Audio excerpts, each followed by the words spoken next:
The marginal rate of substitution, or MRS, is a fundamental concept in consumer theory. It represents the rate at which a consumer is willing to exchange one good for another, while keeping their overall level of satisfaction unchanged. In other words, the MRS measures how much of one product a person is prepared to give up to obtain an additional unit of another product without affecting their happiness. This concept helps economists understand consumer preferences and the choices people make when faced with limited resources.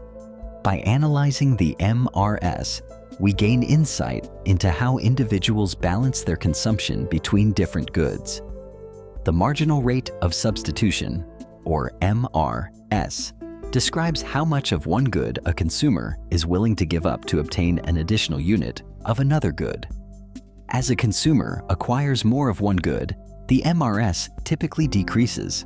This means the consumer becomes less willing to trade the second good for more of the first. This pattern reflects the principle of diminishing willingness to substitute, highlighting that the value placed on each additional unit declines as quantity increases. Ultimately, this concept helps explain why indifference curves are convex to the origin in economic theory. The concept of diminishing marginal rate of substitution, or MRS, plays a crucial role in shaping indifference curves in economics. As a consumer substitutes one good for another, the amount of the second good they are willing to give up decreases, reflecting their changing preferences. This behavior results in indifference curves that are convex to the origin, illustrating that consumers prefer balanced combinations of goods rather than extremes. The convexity of these curves graphically represents the principle that the willingness to trade between goods diminishes as one consumes more of a particular item.